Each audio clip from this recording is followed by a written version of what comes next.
Welcome to the KayaCast podcast, presented by Kaya Push, the cannabis software making people management easy.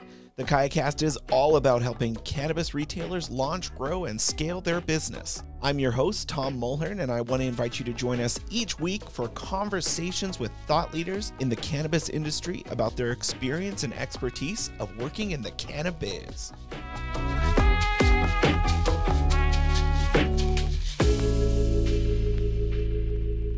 Today on the show, we have a very special episode. We are talking with Dianna Tarbell, the general manager of Seven Leaf, and Myan Adams, who's the sales manager at Seven Leaf. And Seven Leaf is a 100% Indigenous owned and operated cannabis producer out of Ontario. They're working to promote their community of Akwesasne in Ontario, and the stories and the real business insights that both of them shared, I think are going to be not just moving, but compelling to you as the listener to really invest in Indigenous owned businesses in your community. And I had a fantastic time talking with them, and I can't wait to share this episode with you. So let's dive right in.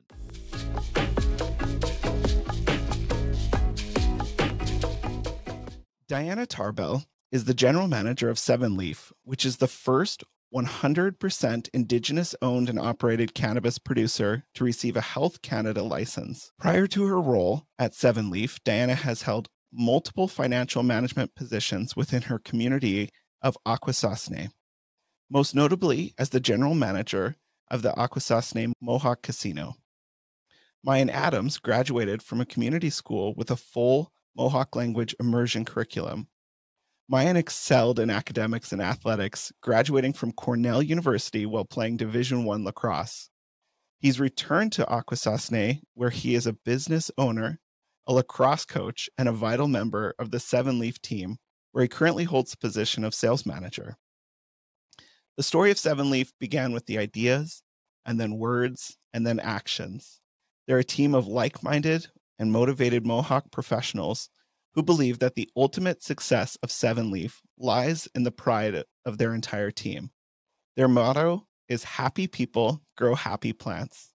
So Myan, Dianna, I just want to welcome you to the KayaCast, and I'm really excited to dive in and hear more about your story. Thank you very much. I'm very excited to be here. Thank you very much. I got to start at the very beginning. We'll start with Seven Leaf, and we'll also dive into your story, but what kind of inspired the launch of Seven Leaf? It all started in 2013. The whole concept of Seven Leaf was formed. And basically, we saw that within this new industry, licenses were being awarded. And the idea came up with, why not us? In hindsight, Health Canada had very many reasons why not us, but we overcame, we persevered, and in 2018, we were able to get our cultivation license. In our past history within First Nations, they're often overlooked when it comes to economic development. And we just wanted to be the ones that were in on the ground floor of a burgeoning industry. And it turned out to be really good that we did that, in that when the Cannabis Act came out in 2018, once again, First Nations councils were completely overlooked. There was no consultation or consideration. And it was good that we were there and had the foot in the door. Oftentimes, the question was, what are we going to do with Seven Leaf? Because they hadn't put any thought into the First Nation aspect, but we were there front and center, putting out those questions, putting out those issues. Where does the name Seven Leaf come from? Because it's such a unique name. So how is that significant to what you guys do, the vision of as your company, and where did you come up with a name like Seven Leaf? The concept of seven is a recurring theme throughout First Nations culture, and it really develops from the idea that we're always in the middle of seven generations. So the three generations before you, starting with your great-grandparents' parents, and then yourself in the middle, and then your children, grandchildren, and great-grandchildren. So we always need to look to the experience and the wisdom of the previous generations and use that to create our decisions for considering how they're going to affect the future generations. That was clearly the direction we wanted to go. We were understanding that this is going to be a generational company. We never have the idea that we are ever going to not be here for a long time. Let the idea of failure enter our minds, because this is going to be a company where my children, my grandchildren, my great grandchildren are going to be able to come to. And so, with that in mind, that's how we created Seven Leaf, and then later on our brand Seven. Wow, that's such a beautiful concept. I love that. Like, I think every time I see seven now, I'm going to think of that generational. And I think it's so important for not just cannabis companies, but for everyone to have that mindset. What kind of makes Seven Leaf unique or stand out from other producers in Canada? Obviously, you were the first 100% Indigenous owned and operated, but what also is unique about what you guys are doing compared to other producers? The first thing that made us unique is that we were the first ones on a First Nation territory. And then also the fact that it was the Mohawk territory of Akwesasne, which Akwesasne is very unique in our geography. Our territory straddles the US Canadian international border. It also straddles the provincial borders of Quebec and Ontario. We're like a multi-jurisdictional model here. And I live in St. Regis, Quebec. I work in Cornwall Island, Ontario. I have to go through New York State to get to those two places. So I cross the international border 4 times a day at least, but I'm always within the territory of Akwesasne. So it's such a unique area. The other aspect is that all of our employees are from Akwesasne. We all have the same shared experiences. We have multiple family members, and working here as a community, we all share in the joys of the births, the weddings, unfortunately, the grief from the losses and such.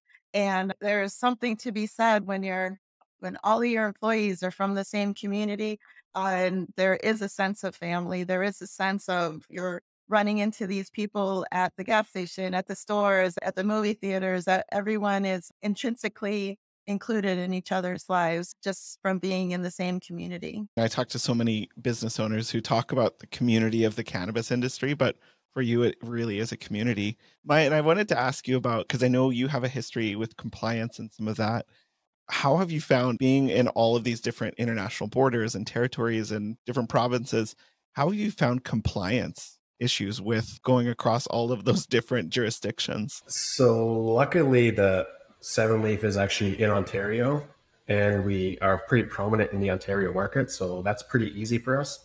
But going into it, when I was read the regulations, I was like, okay, this all makes sense. But I also knew there's all the system and maintenance that's required for following compliance and being compliant to your license. Coming from a little bit of a brewing background, there's a process, but there's also every day you're putting out another fire, like figuratively. So I knew just with that, like I was like, all right, it sounds like it'd be an exciting job and pretty stable because it's always needed. Because we have a license, you need compliance. So tell me a bit about some of the different brands that you have, because I know Seven Leaf as a producer, you have a few different brands. So maybe some highlights of your brands, and we can in Canada we can purchase your product in different dispensaries. Is that correct? So we're pretty prevalent across Ontario.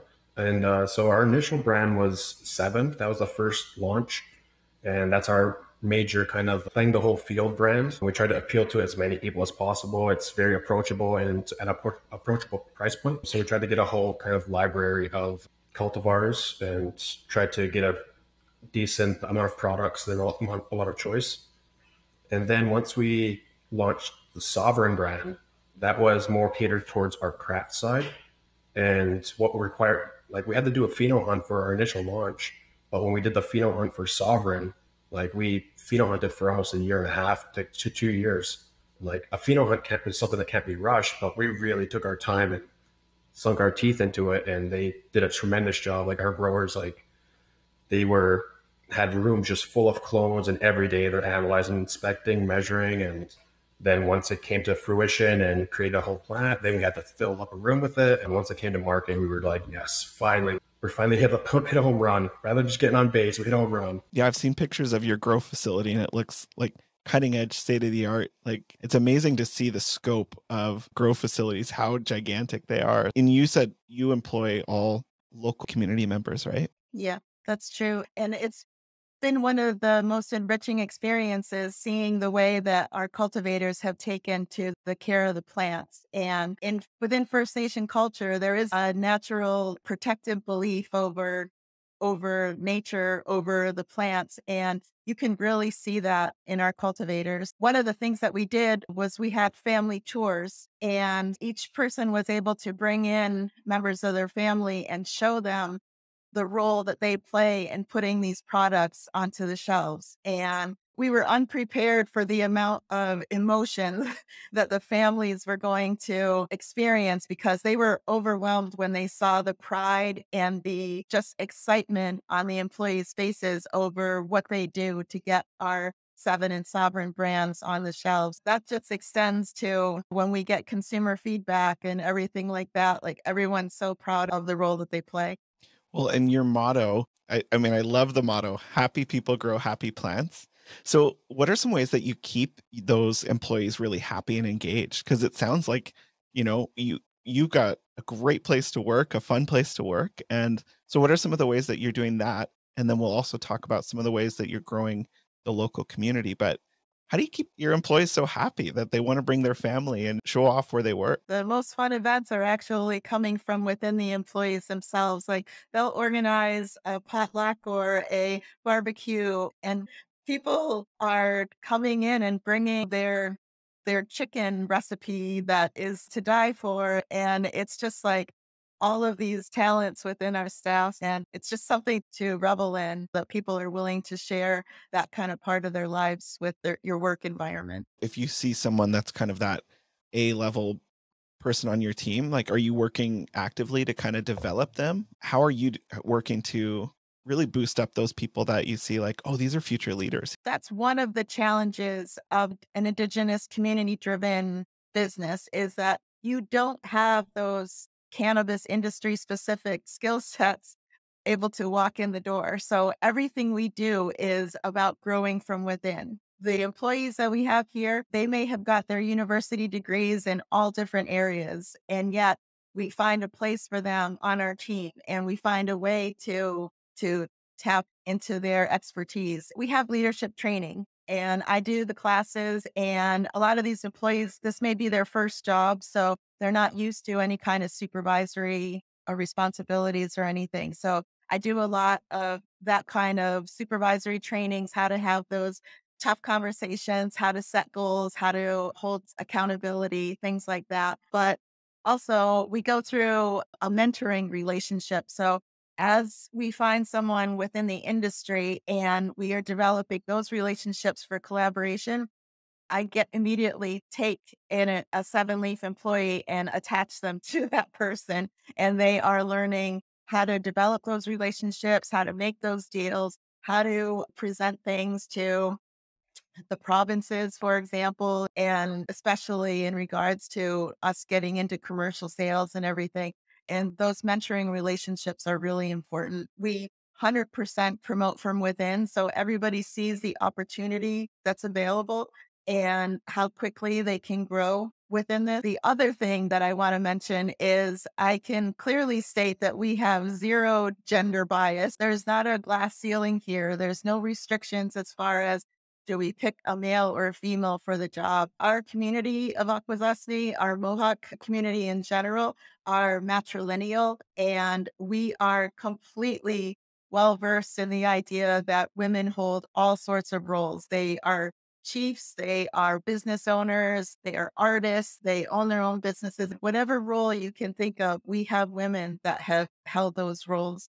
And so it's never been a question. I was general manager of the casino. That was not a big deal. I was general manager here. That's not anything unusual. We have a lot of women that are strong professional women within our territory. So within our staff, I can tell you just as many strong female candidates that we've identified for leadership roles as I can the males. So that's one thing I always took for granted. And it wasn't until I network and go outside our organization that I realized that it is not that way everywhere. And that's such an important thing to share out there, because you look at the industry and it is pretty driven by male leadership. And so we need strong women like yourself that are like No, I got a lot to add here. And I love the fact that there isn't a glass ceiling there and that it's built into your community. We need a bit of that in our community as well. And all of this that we do, it results in our employees being able to hold their own among the whole industry. And that's really what we're trying to do. We're trying to say, we have to fight along the way, but we're going to get to the same level that you are, and we're going to be ever achieving more. Yeah. And Myan, you went through some of this leadership training, correct? Share a bit about your story and how you kind of ended up where you are today. I went to a full Mohawk immersion school until sixth grade. And then once I went into high school, it was an oversight of, I was never actually formally taught how to read and write in English. So so that summer before high school, I just taught myself how to read and write in English. And then I went to high school at Salmon River. And once I was there, I was slightly behind in terms of my reading and writing comprehension. And so they sent me to a kind of evaluative kind of course or tutoring program. And then I took one test and was out of it like within a week. And so I was like right up there with everybody else. And then from there, I ended up going to a private school in Western Massachusetts. And then I got the opportunity to attend Cornell University and play lacrosse there. And so the whole time I was there, I was obviously a little bit of culture shock of, I've worked like really hard all my life, but that's where I had to like, okay, there's another level of working hard now. Like now let's get to build on that. So for me, that was a little bit of an adjustment, but I was able to adapt and excel. And then from there, I moved home. I got a degree in interdisciplinary studies, got a bachelor's of science, and came home for a couple of years. So we came back home, and fortunately enough, that's when Seven Leaf was just starting up and starting to put employment opportunities out there.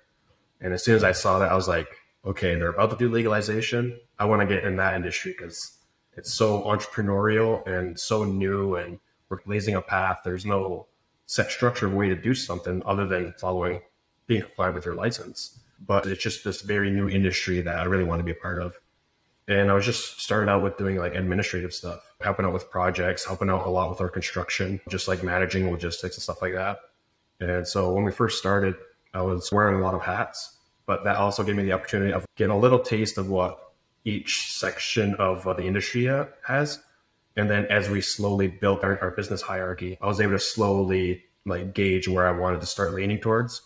And then that's where I went into quality assurance for a bit and then switched over to sales now. That's so cool because you're so entrepreneurial. Taking that initiative is so key in business and in life. And so that's really encouraging. I want to ask you guys, what are some of the bright spots that you've seen in the cannabis sector as far as Indigenous owned businesses? And then what are some of the challenges that you've seen for First Nations peoples that are wanting to get into cannabis? It's been really great for us lately that we've been having a real surge in consumer feedback in that people are happy to have the option to make a socially responsible purchase.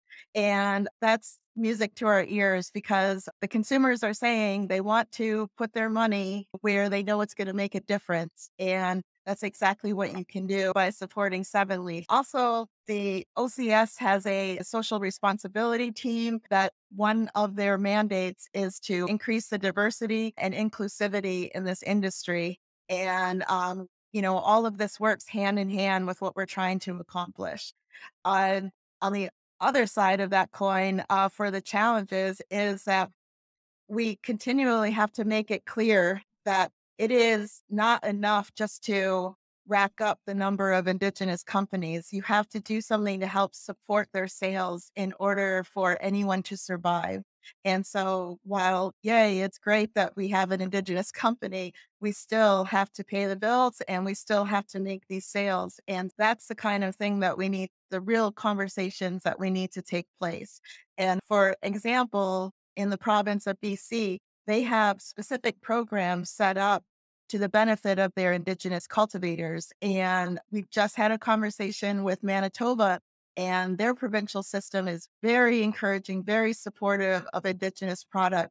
What do you see as the future for the industry, especially for Indigenous owned businesses? Do you see more opportunity as some of these programs start up in BC and Manitoba, or do you see a long road ahead, a long, hard road ahead? Seven Leaf has always had the opinion that We may be the first, but there's in no way do we want to be the only. And right now, there are 6 of us, Indigenous LPs that are located on territory. 4 of them are in BC. One is in Quebec, and then us 7 Leaf in Ontario. We really see the benefits. We've been reaching out to all of those organizations and the hope of building a relationship so that we can share our knowledge, share our resources, and just help to build each other up. We really see that as having a strong network, and that goes hand in hand with what we've always done with First Nations. We always reach out to have a network. And so there's always a transparency that occurs. And Myan experienced a similar aspect of this in the craft brewing arena. In BC, while I was a brewer there, there's kind of a microbrewery boom going on. But I started out with like, I don't know, let's say there's 10. Like within a year, it spread up to like 60 almost. What they found was it was consumers going out and seeking them, and they weren't in competition against each other. It was them against the big companies like Anheuser-Busch and Sapporo and Miller InBev. So they kind of banded together that way and just started sharing ideas. Like between the brewmasters and all the head brewers, they would always be sharing ideas. They'd have get-togethers, and they'd get a whole like 10 companies and brewmasters together, and they try each other's beers, like give each other notes and stuff like that. And so like the sharing of information, and like nobody was signing NDAs or anything. Like it was just like this tight-knit community of like, hey, if one of us succeeds, we're all succeeding. And that's really what the cannabis industry in North America is. It's this small community that we need to work together, because eventually, who knows if it all gets legalized everywhere, these big, huge corporations could come in and wipe all of us out. What are some practical ways for business owners, it may be a cannabis dispensary owner or a retailer, to support Indigenous owned cannabis businesses like your own? There's always shelf space. That's always important to us. We don't have corporate coffers. We don't have millions of dollars to put into marketing. When a dispensary owner is interested in carrying 7 Leaf product, it is literally Myan and our sales team that is talking to you, that is educating your budtenders, that is going through the whole process. There's no wizard behind the curtain or anything. It's us. Yeah, I'll add to that too, is like our sales team is actually like a lot of our growers too. So like whenever they'll have like an off day, have like in between grows, they'll have some time to be able to attribute some time to me, and they're like, okay, let's go on a sales call then. And so like whenever we go to in store, they're talking to somebody that actually handled the plant. That's interesting. And are you finding that there's a lot of reception from retailers across Canada to give you shelf space? So for the most part, like the hardest part with the way they do orders on the OCS is they just get this huge list of all the products that are available for like new product launches and what's already on the market. And so you have to sift through the weeds, pun intended, but you get to sift through the weeds a little bit just to find us and find our brand if you're familiar with it. And the only other way that you'd know about us is if through like you show us through social media, or I actually did a store visit, which we're still just shipping away because there's thousands of stores that still have to visit. In Canada, we have Truth and Reconciliation Day here in September. And I think a great way for dispensary owners to kind of honor that is to, give that shelf space to Indigenous owned businesses and really build those connections. So if there is a dispensary owner that's like, hey, we need to get connected to what they're doing, how can they reach out to you or find out more about what's kind of coming up from 7 Leaf? Maybe you reach out because of the social responsibility and you want to support a brand that is literally, we have the well-being of 50 Mohawk families right here. And we also have Strong Roots North's charitable foundation, and Strong Roots was created to do capital projects that improve the well-being of our youth and elders within territories. And so a proceed of all of our purchases on our 7 and Sovereign brands go to the Strong Roots Charitable Foundation. With your purchases, you are literally enacting real change on our territory. But at the same time, we are not asking you to choose our products just for that. We are confident that when you choose our products, it is going to add to your dispensary sales because your consumers are going to have a great reaction to them. We just need to get exposure to the consumer, and it's really the dispensary owners that can do that. Reach out to us. Myan's group has they'll sit right down with your bud tenders and go through the product education. And we'll make sure that your bud tenders are being able to increase your sales as much as possible. You may come because of the Indigenous issue, but you'll stay for the products. we are absolutely assuring you of that. You guys sound like you're obsessed with your community, but also with a high quality product that's built into everything you do. So I want to thank you both for being on the show. And I would encourage people to go check out the website, connect with Myan or Dianna.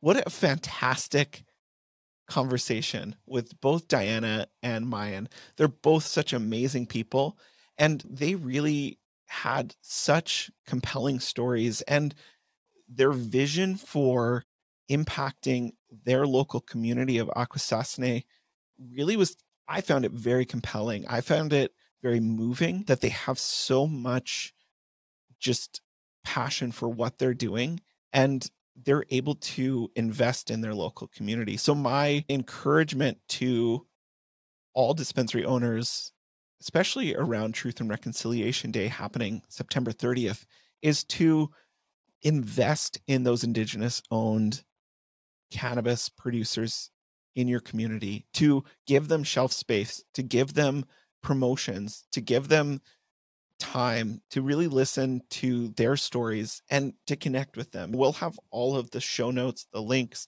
everything, so you can get connected to Seven Leaf, or maybe there's a local Indigenous owned and operated dispensary or producer in your community that you should reach out to. And it's amazing to hear just the intention behind what they're doing and how that's infused into every aspect of their business. So again, I want to thank Seven Leaf and the whole team there for sharing their special story, and keep listening to the KayaCast podcast. Thanks for listening to the KayaCast podcast. We hope you enjoyed the show. Don't forget to subscribe to our podcast on your favorite podcast app, or visit our website at kayacast.fm to learn more about our guests and to access the full archive of episodes of the show. We can't wait to share more stories with you each week of cannabis retailers launching, growing, and scaling their business.